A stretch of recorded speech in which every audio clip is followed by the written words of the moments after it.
So yeah, thank you again for having me. As Slim kindly said, my name is Vivian or Vivine, and just a bit about myself. I'm a clinical associate in psychology, which is a long term to say I'm a therapist. I'm the founder and director of ADHD Babes. I also do creative workshop facilitation, especially for young people, raising awareness on Black British history specifically. I'm a performing artist. I love singing. I love songwriting. I'm a mother of two plants. Um, two died in the lockdown, so I'm proud of these two.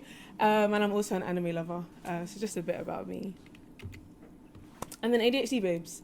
So this is a picture from one of our trips last year. We were gifted 10 free tickets at Almeida Theatre to take 25 young people to go and watch a Black-directed play. So yeah, ADHD Babes, like Slim said, is a support group for Black women and Black non-binary people with ADHD. You don't need a clinical diagnosis to take part. We run with 4 pillars. So the first pillar is support and care. So creating a supportive and community space for us to find people that look like us, understand the cultural background of what it was like growing up with ADHD and not knowing. And then we have our community building aspect where we try and connect with other organisations that align with our beliefs and our philosophies, so expanding the Black community and the neurodivergent community. And then we have our kind of quality of life building. So we provide workshops, we provide talks, tools, access to diagnostic processes so that people can understand what ADHD is, the strengths, the weaknesses, and be able to live their life to the quality that they want for themselves by their definition. And then the 4th pillar is about anti-stigma and equality building. So, challenging discriminatory practices that impact people like us, trying to change policies or raise awareness on what it's like living with ADHD. So that's how we ran. Why we started, I always tell this story and I laugh inside. It started because of my ex. So I give them credit for that. When we got together, I got diagnosed soon after, and they were always on Google, like, let's go to this talk, let's go to this event, and I would always go, and I would always be the youngest there. I would always feel like the place was not made with me in mind, so I stopped going. And they kind of turned around and said, well, why don't you make your own? And they gagged me. I had nothing to say. I had no response. They were right. And that's where ADHD came. And it literally started on Facebook, going on ADHD pages like, hey, any Black girls from London? Hey, anyone want to meet up? And from a Facebook page, it grew into a WhatsApp group of 2 people to 60 people. And during the lockdown, we started meeting on Zoom, and then we started posting on social media. And before we knew it, we had 30 tickets each time, and that was selling out, and we were having 60 people on the waiting list every 2 weeks. So we just kept the ball rolling from there, and we have launched a mailing list, which has now exceeded 700 plus. We've launched a membership, which has hit 100 plus last month, and we've run just under 300 events online and now in person since the lockdown has ended. So just a little bit about what ADHD is, because I know there's information, but just a quick breakdown. There are 3 types of ADHD. There's inattentive, there's hyperactive, and there's a combined type. I'm lucky enough to have combined. And it's not just, I forgot my purse or I was late once. It's a sustained difficulty with maintaining attention. With the hyperactive aspect, there's a lot of difficulties in terms of feeling an excess of energy or an inability to sit still or being distracted at many points in the day. And then combined, you've got the best of both worlds. A quick breakdown as well, we have executive functioning difficulties, which is often overlooked. And that can be things like literally the ability to start a task, which can be overlooked sometimes because, just start the task. But it's really not that simple. Things like managing our emotions. So sometimes, I was always told I have anger issues in school, but actually that was my difficulties of regulating emotions. Stress tolerance, so being overwhelmed by too many things happening at once. And that can relate to sensory as well. Like right now as I'm talking, I can hear that fan. I can hear if someone's clicking their pen, especially in school. That was always something for me. The sound and sensory overload is very overwhelming. And then the emotional dog, that's definitely me a lot of the time. Not actually checking in with the body and knowing what's happening emotionally and physically, and then you suddenly feel overwhelmed. And that's often why in school they feel like children, they act out, but there's something building, but they can't tap in with it.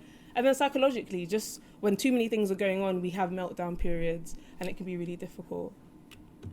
So the way we want to challenge and restore that is to use the social model of disability, which is figuring out how we can support people with ADHD in a strength-based way, so seeing it as a difference rather than something that is morally incorrect. We also use the Ubuntu philosophy, which is I am because we are.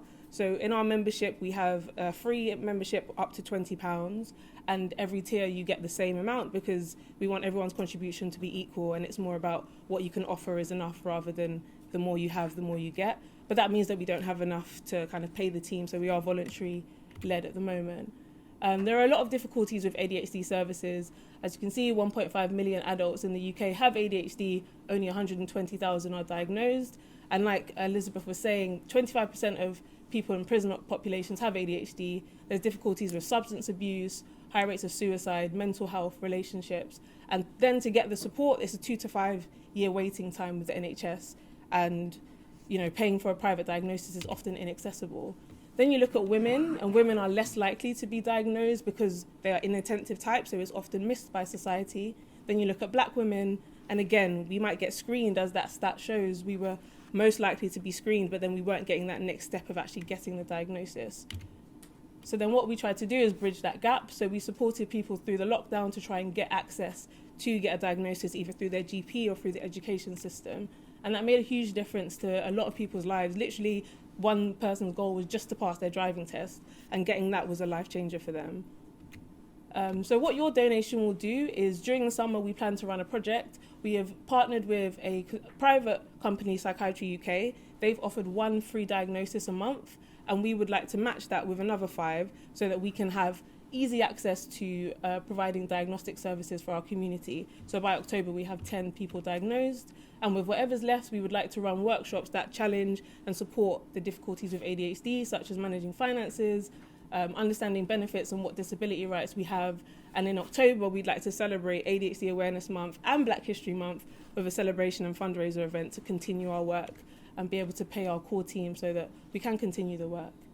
So thank you for listening. Thank you for being my friend. And yeah, I'm open for any questions.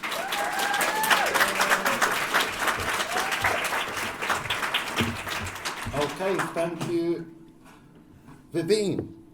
I keep saying Vivine. It's all good. I keep pronouncing it wrong. I apologise. Now, is there any questions from yourselves? Now, come on, this is your Dragon's Den bit, yeah? If you've got a question, raise your hands and fire away. Do people come to you to find a way to get diagnosis?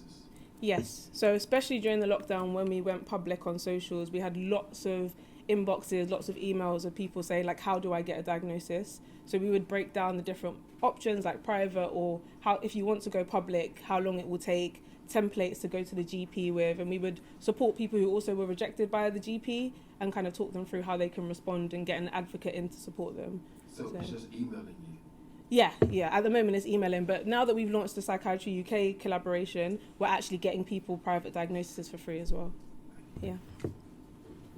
Anybody else? I think there's 2 hands. Yeah.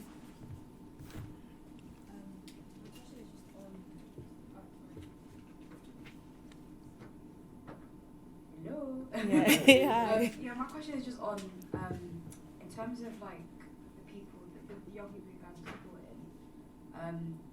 How big is the issue? Because I imagine like with the way the world is now, a lot of people have ADHD.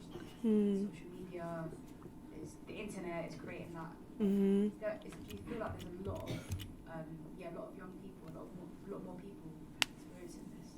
I think it's always been the same amount, but like the awareness because of social media, like there's been so many TikToks where I'm like, oh, dragged. So I think the awareness is making people like kind of connect the dots. And the lockdown also like exacerbated a lot of the difficulties because we lost our routine. We lost like the ability to go to the gym and like get out all the energy. So then now you're noticing that you're literally bouncing around the walls inside. So I think it's more the awareness has built and now people have language to name what's happening. And then also because life is getting harder, it makes the symptoms harder as well. So I think it's a combination. Yeah. Hi. So my question was, who is like your, not to say target audience. Sorry, it's not press. That's all right. I can. Yeah. Basically, who's through. So obviously ADHD impacts a lot of people. I'm actually ADHD as well. Oh, gang. So gang actually. It impacts obviously got like the school level, college level, work, people at work, and so where are you going to be focusing the funding? So at the moment, we work with 18 upwards. But hopefully in the future, when we get more capacity, we can start working with younger people, because that's where we can really like start hitting people before it gets difficult in higher education. But yeah, it's 18 plus at the moment. In our demographics survey, the largest percentage is 30 to 45, and then the second largest is the 18 to 30. And then we have a few people that are a bit older in the group as well. So yes, it's quite widespread. Yeah. I think it's not really a question, really. It's just to add to like the great work that you're doing. Thank you. And I just wanted to. Actually, I think I do have a question. We'll do that again. So, in other words, my son's got ADHD. Now, when he was growing up, please everybody judge me here. I used to think he was naughty. I didn't understand what ADHD was, to be honest with you.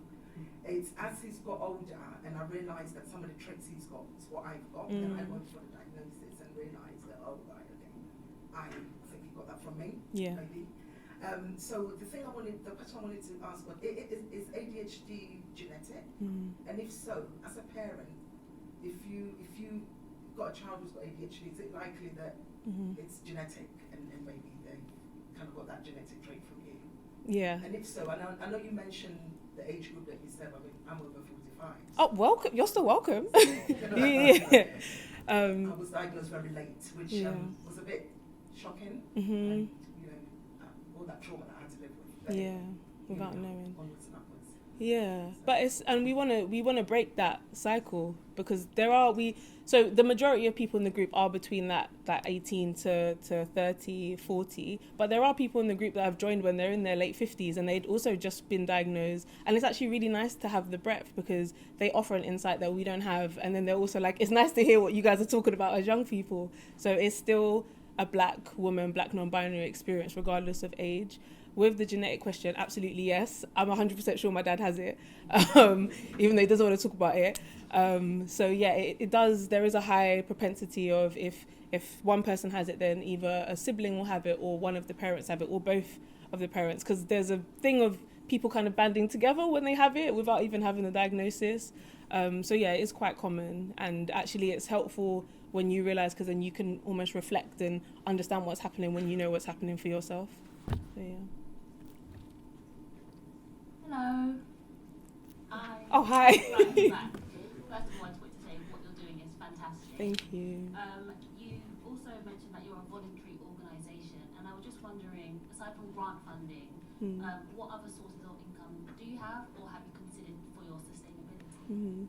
Yeah, so at the moment we have to be volunteer run, because we don't have enough funding to pay ourselves for the hours that we do every week. So if we did, we'd literally just have no money. So at the moment we've formed partnerships. So for example, Timo, which is a visual planning app for neurodiverse people, we have a partnership with them where they pay a retainer, and that's been what we've used when we put on events, or if we give people travel money if it's difficult for them to attend events for finances. So it's like a safety pot. So we've been using that.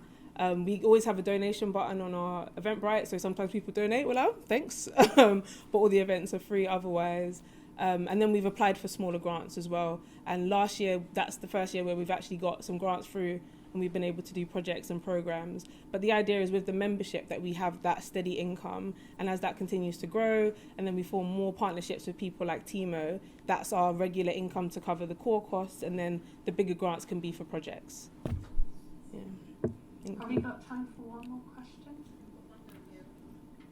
Actually, you probably just answered my question. Oh, there I saw that you'd partnered with Psychiatry UK, and I was wondering whether collaboration and partnership was essential to the running of your organisation. Yeah, 100%. Because our income is literally going to be based on other people, because we don't, and that's why the membership is so low, because we don't want it to be about money, we want it to be about community, and the people that do have money, they can give us the money and we can do what we're doing.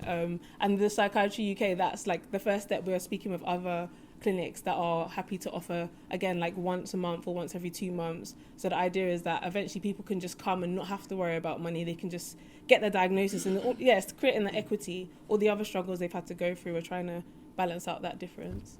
Yeah, thank you. So my question was relating to that what we find in mental health as well is that the talking therapy, especially for ethnic minorities, is never there. No. So nobody can ever get to talking therapies in order to diagnose. Would it not be something that you can potentially look at, that you become the person that diagnose these areas, so it's faster and quicker for ethnic people to find this out, because that's where really the money is, and also give them a better way of being able to diagnose ADHD quicker. Yeah, absolutely. So the clinician, the psychiatrist we work with Psychiatry UK, is actually a black woman. So our idea is all the practitioners that we use are either from the community, or they are literally black women or black non-binary people with ADHD. So we want it to be a completely community-led organisation. So we're forming those connections with people like her, and she's amazing. She's really helped us form that link. And the same with the talking therapy. We actually have a list of black therapists that specialise in working with ADHD. So when people email and say, look, I'm looking for a therapist, we can send them that resource. And eventually when we do get funding, we do want to fund free therapy, so people can, they can get the diagnosis, they can get the therapy, they can go to an event or go to a support group. So it's like we want a holistic care package, and I guess we're starting from the building blocks because it just snowballed. But it's really starting to form shape, and fingers crossed we can get there. Yeah. Thank you. Thank you very much, Vivian. Thank you very much. Okay. We're going to hear our second pitch this evening will be from Ola Oyalegan from 100 Black Men of London. Come forward, Ola. Now, 100 Black Men is a charity delivering programs and activities for young people focused on mentoring, education, economic empowerment, health and wellness since 2001. Some 10,000 young people have been supported through a wide range of engaging activities, from book clubs to sports days. Please welcome Ola.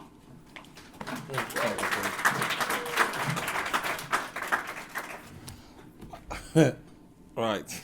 Thank you for your time tonight. Lend me your ears, and I hope it's going to be a great experience for all of us here. Like I said, 100 Black Men have been running since 2001. Within those time, we mentor and help families between 60 and about 200 families every year, or individuals every year, part of a family. The funding we're asking for today is actually to allow us to do more. We find ourselves in this position where we are turning people down. Now, I don't like to just walk around and talk, but okay. We know the stories. Okay, so rather than us talking about the negativity of what's there, I want to talk about what can we do about it. We have young children that are struggling through postcode wars. We have young children that are engaging in criminal activities because they're not engaged. Part of what we want to do is to engage them.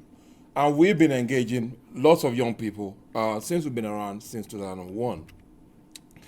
Before Black Lives Matter, not many people outside of our community look at what we do.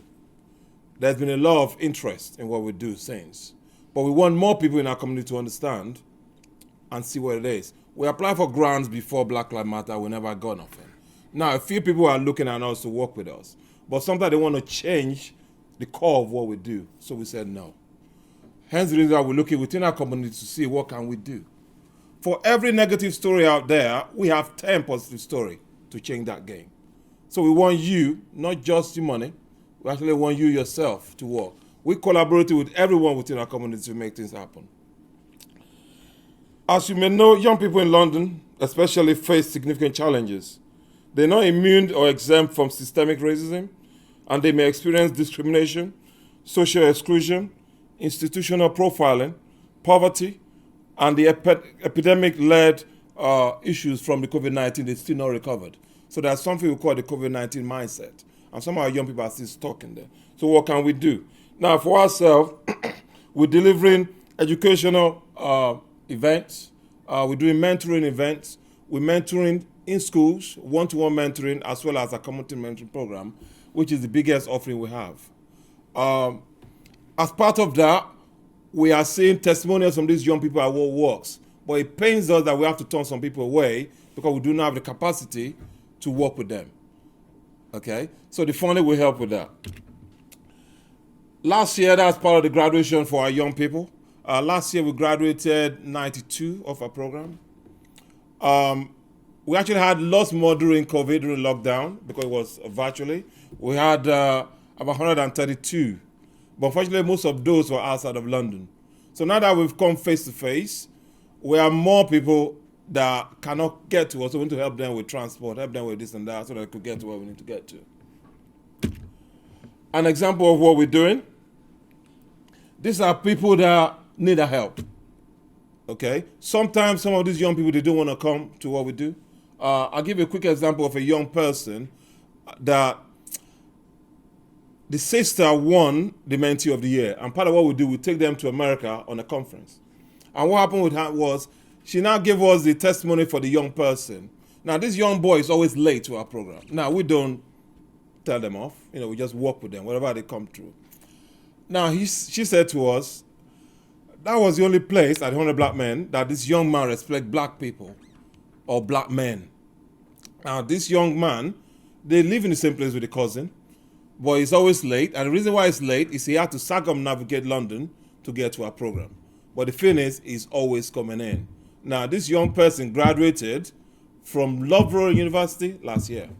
This is the evidence of what we can do. So these are just typical examples of what we do. And this is a typical cost of what the team put together of what we're going to be looking at for next year. This is looking to impact 200 young people, both boys and girls, within London.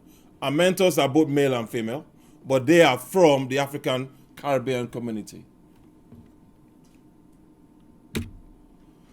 We celebrated our 20th anniversary during the lockdown 2 years ago. At that time, that was the statistics that our young people were able to pull together.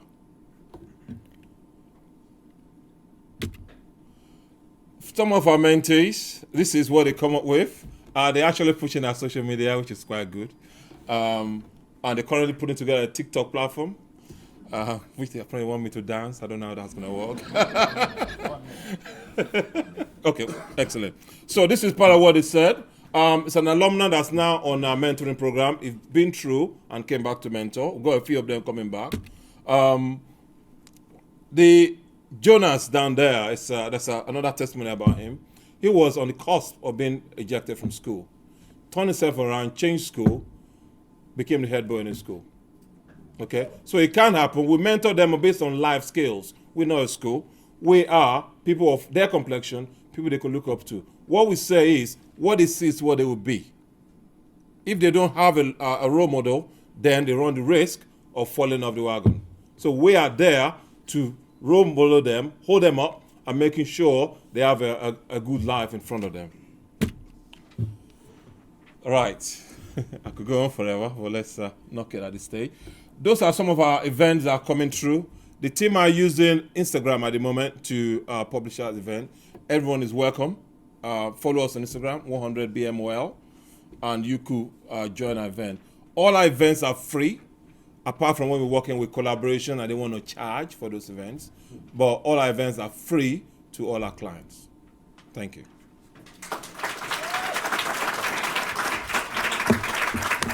Okay, thank you, Ola. We're going to ask you once again to do your Dragon's Den bit. Any questions out there?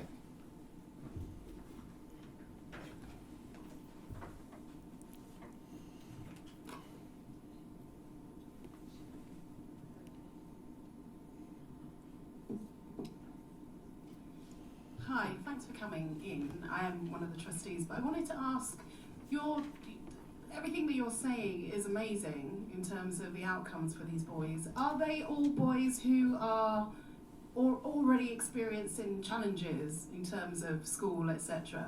Or do you have children who are just sent because you're a good mentoring service? Like, how does it work? Oh, thank you for that. That's a very good question. We have everybody. We have high achievers in our program. We have people that we have some mixed race people that they are not within context of our people of our complexion, and the parents want them to experience people of our complexion.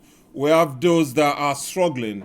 What tends to happen in a single parent family, because most of the statistics show that most of the children that we have, they are from single parent family.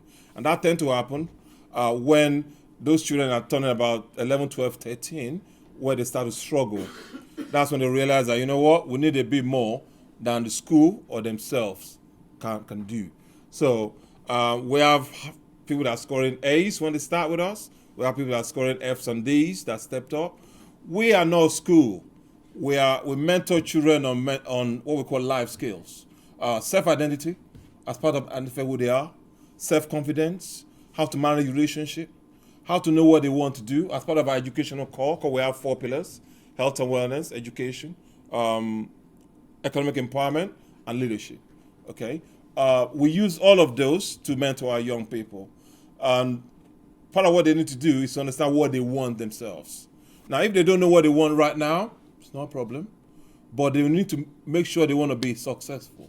Now, what we said the 100 is we said you shoot for the stars. With the guarantee you hit the skies. Sky is not the limit. Sky is the starting point for what they can do. Jonas there, no confidence when he started. That's where it was troublesome. Diagnosed with ADHD, later on it wasn't picked up. So when they were sending him from school to school and being ejected from schools because of the issues. But our mentors were able to work with him, turn his life around, and now he's a public speaker. Did not like to speak. Next time, Father going to be doing this room.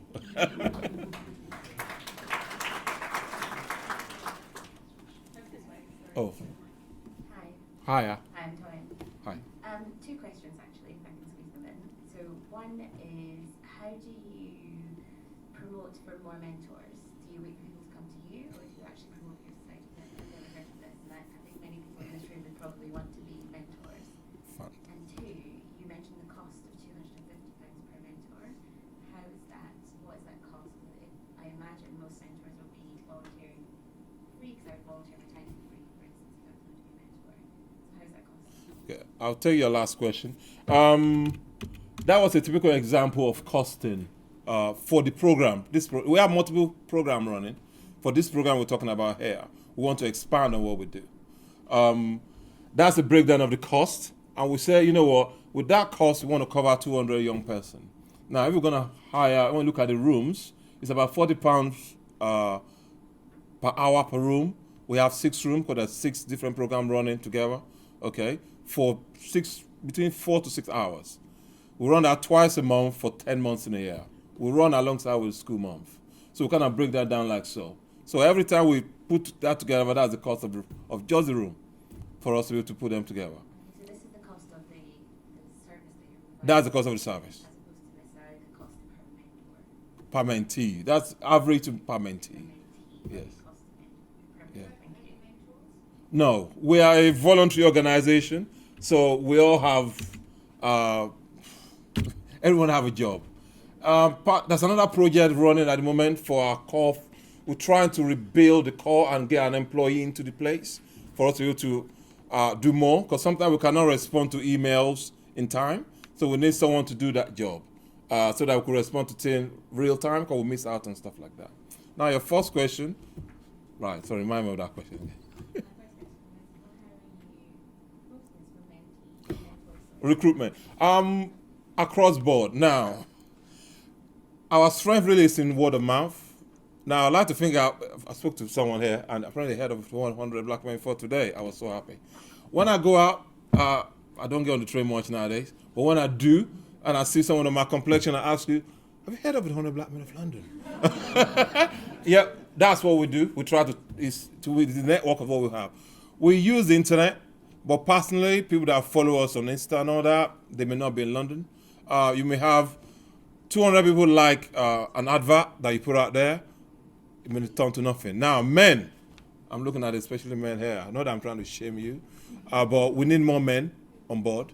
Because a lot of women that come to us, they will say, you know what, I'm a woman, I'm my sisters, I have my family and my friends. I don't want a female to mentor my son. I want a man. Okay? We have events where I'm looking at the women at this stage to drag the men as well. We've had 200 men. It's an event a few years back. 200 men that said they're going to come to an event. We did another event. We booked this venue for 50. But on that day, we had 200 people sign up to come because the girlfriend or the wife was there. So we changed our venue to a bigger venue. When we started, only 2 people were there. So sometimes it's difficult because people promise to and they don't deliver. That's why sometimes we need to expand what we do. We need to maybe recruit people that can do that kind of task and make it work. Is what you want to do here that matters. That's why it says what it sees, what it will be. We are not a talking shop.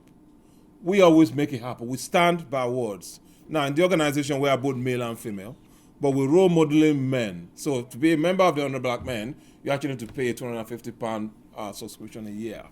Women do not need to pay, but we encourage them to pay. Because when you put your money where your mouth is, you see exactly what is happening there. You're invested in it, and that's part of what we do. And every man is responsible for what they need to do. And you could see that in the passion of what they try to deliver. But the more, the better.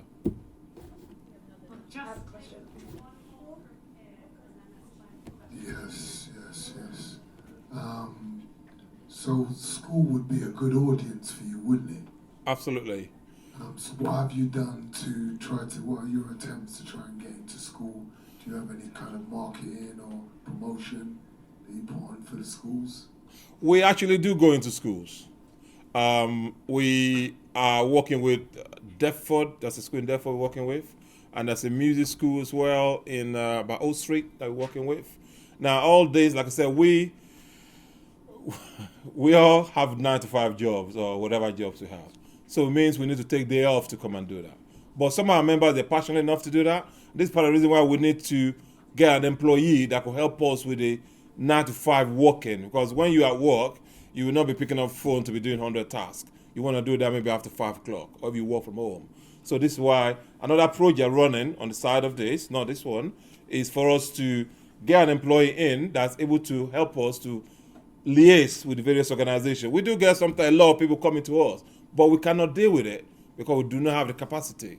Because when you are at work, your priority is your day job. It's one at 5:30 when you finish, or at 4:30 when you finish. That's when you open up your 100 email. You want to have a look at that. So what would it look like if you had access to all the funds that you wanted? That's a testing. I love. Actually, I like that. That's a question that a 13-year-old actually asked me, one of our mentees. And I said, what do you want? And part of what they said they want a building where that could be a youth club for them. A building in every borough in London. Because when they finish school, they have nowhere to go. So they need people that could work with them. So if I have all the money I have and the government wants to support what we do on a bigger scale, okay, we will work with other organizations and we will own a building in every borough in London that will be a youth club. We will have each young person in London, especially of our complexion, we have access to a mentor. Okay? If we have mentors when we were younger, we'll be far higher than where we are now. We said we want our young people to stand on our shoulders and be able to reach higher than what we did. Every mentor is working with the mentees to ensure they reach high. Our intention is to open up the mind. And when that eureka moment comes, that's when the mentees start to speak to you. For you that work with young people or have children are very taciturn. Just one word, yes, no, yes, no. But when you have that eureka moment, when that young person open up to you, it's a joyful thing. It makes it worth a while, and you can see how high this young person can go once they open themselves up. Thank you. I have like one last thing. I love questions. Just touching One on more. the man thing about the school year. So I just wanted to know if there was any support that you had for parents, because I know you mentioned about a lot of the children coming from single parent homes, and when there's issues in schools, a lot of the time some of the parents, like the mothers, have to go into the school by themselves, and then they're facing like a panel of like the pastoral leaders, head of years and everything, kind of dictating what their child has and hasn't done. So is there any mentors that kind of have that skill set to go in with those parents when they have those conversations in the schools and kind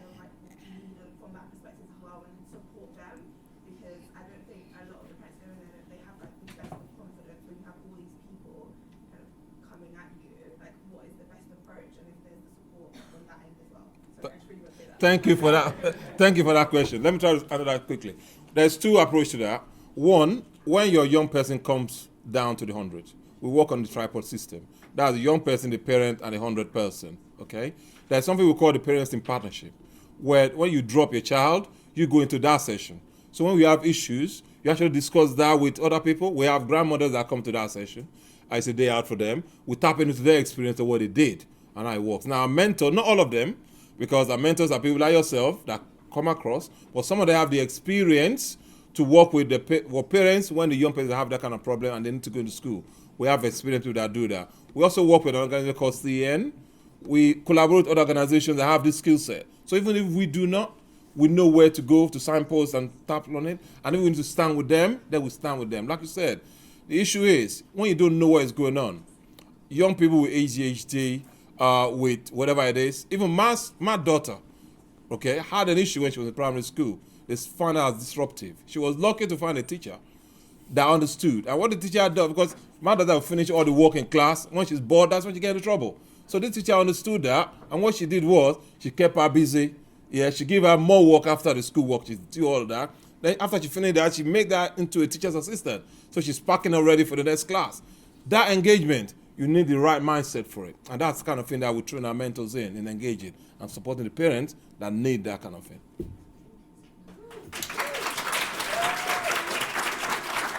Okay, thank you, Ola. Thank you very much. From 100 Black Men of London. Right. Okay, we're going to keep it moving. We will have the opportunity, or I should say, you will all have the opportunity to talk to all the presenters and the organisations, the people that run it at the end. So, yeah, if we can keep it to a sort of limited amount of questions, so we can just keep it rolling, and we should be out of here within an hour. Okay. On to the next one. Thank you, Ola. Our next organisation, a third and final one, is Oxygen Arts. Oxygen Arts is a digital creative agency that specialises in working with diverse communities. As a social enterprise, they reinvest their profits into digital and performing arts training for young people from the global majority in the UK and abroad. Tonight, they seek support for their Black British Ballet project, which will document and celebrate the history and experiences of black dancers in British ballet during the last century. So without further ado, please welcome Clovis, Lo, and Dr. Sandy Bourne. Yes, so my name is Dr. Sandy Bourne. I'm one of the directors for Oxygen Arts, and today we're talking about the Black British Ballet Project, which is based on my PhD, which looked at the underrepresentation of black dancers in British ballet. Thank you. And hi, my name is Clovis Lowe. I'm another director of Oxygen Arts. I have over 3 decades of experience in film and TV and video production, as well as 20 years in teaching. There's another director who couldn't be here today, Marsha, who's probably around in business card form if you've seen them scattered around. But she has over 30 years of arts management and a MA in arts management. So let's just roll on. So Oxygen Arts is a non-profit social enterprise that creates uncompromising art with people from the global majority. We created it to address the lack of black British people in the creative industries. And over the past 3 years, we've trained over 70 global majority young people and worked with over 130 people in the UK and Grenada. An example of our work is 2.5 Questions. It's a Windrush themed film that was selected for the 2022 Windrush Caribbean Film Festival and the Grenadian Film Festival, and it's also to be shown as part of Together TV's Windrush 2023 program. We also work with young people. It's a prime part of our organisation. One of the young women that we worked with is called Kamaya, and she's now our intern. She's also, since being our intern, she's exhibited a series of her images of iconic Brixtonians in Lambeth, She's also helped film the Black Cultural Archives A Great Day in Brixton video. So, the Black British Ballet Project is our latest major piece of work. It's our mission to tell the stories of black people's contribution to British society, and we've been working on this project unfunded since 2021. Here's a little history. Black dancers have been present in Britain, in British ballet since from at least the 1940s. However, the contribution of these pioneers have been largely forgotten in Britain. In the 1970s, when black British dancers began to train in major institutions, they were told that they would not be hired because they were black. In the mid-80s, this began to change, but progress is slow. In 2008, Birmingham Royal Ballet showed dances in blackface, and this is common in Russian ballet today. Currently, only 7 out of 228 dancers working in the big 3 ballet companies are black British. The Black British Ballet Project is based on my PhD work on systemic racism within the British Ballet Institution. We aim to change the way that ballet is perceived and operates in this country, and we are proud to have the English, Birmingham and the Royal Ballet Companies as partners. We originally aimed to produce a website of all the black British dancers in professional ballet from the past century, and we want to create a feature film that explores their experiences. However, the project has grown to include a children's book, Honestaire and the Ballet Queen, illustrated by a young person. Okay. Which is on sale.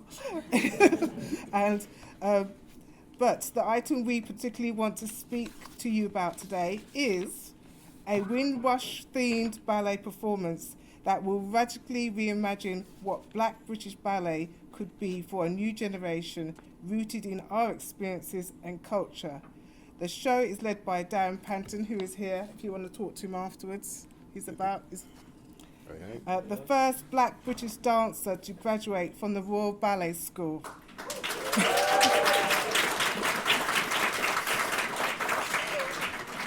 and Patrick Williams, who was handpicked by Rudolf Nureyev, whoever you know, to perform at the Paris Opera. We will also produce a film of the show with young people. What we want is we want the ballet industry to commit to sustained change to increase to increase racial diversity so that the barriers around representation and discrimination are reduced. We want the black community to see that ballet as an art form is for them by bringing this performance to black spaces. And we've already achieved so much, but we've had to rely on the generosity of our dancers donating their time, and it's not right to ask them to work for free. So, your contribution this evening will help to cover the costs of creating our show while we apply for funding to tour it. £2,000 for our 2 choreographers to create the show, £2,000 to Canetto Blanco to compose the music, £1,440 for 2 days of rehearsal time and 4 performers, £400 for a young intern to help film the performance. We have a chance to be part of this year's Windrush celebrations, and your contribution will allow us to go into production now. And any additional funds we raise tonight will go towards touring the show around the UK. Thank you. Thank you very much. Now, once again, for the last time, questions from you guys.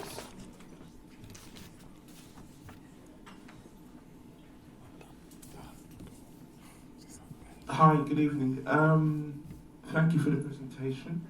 My name is Emmanuel Anyemusigwe, and I'm the artistic director of the Windrush Caribbean Film Festival. Thank you. obviously I saw you earlier today because we launched our programme for this year's festival, which obviously marks the 75th anniversary of the Windrush migration. What plans have you guys got in this year of all years? So we're currently the Black British Ballet Project. It is we are working towards that. So we are we're basically producing the show. We're moving forward. We're of the mindset that you can't stop. If you've got something to do, do it. I've always been of the opinion, if you want to do something, you should always have the means of production to do it yourself and just do what you can regardless. So that's why we're here, to ask for funding to help us allow to push this forward. So like I said, with the Black British Ballet, this dance performance, we're going to be trying to be putting it on. We have, like I said, we have an opportunity for it to be in the Windrush celebrations in Lambeth as well. So we're doing under procession. So we're basically we're trying to put everything together. So the funding now, it's like, get it to us, we'll spend it, and and then like I said, once we've got it, it will go on. We're really trying to get it around the country because everything's so London centric, and the problem is, and that's what we found out with our film 2.5 Questions, is that the conversations happen here, but people from on the outside of London or all the rest of it feel neglected.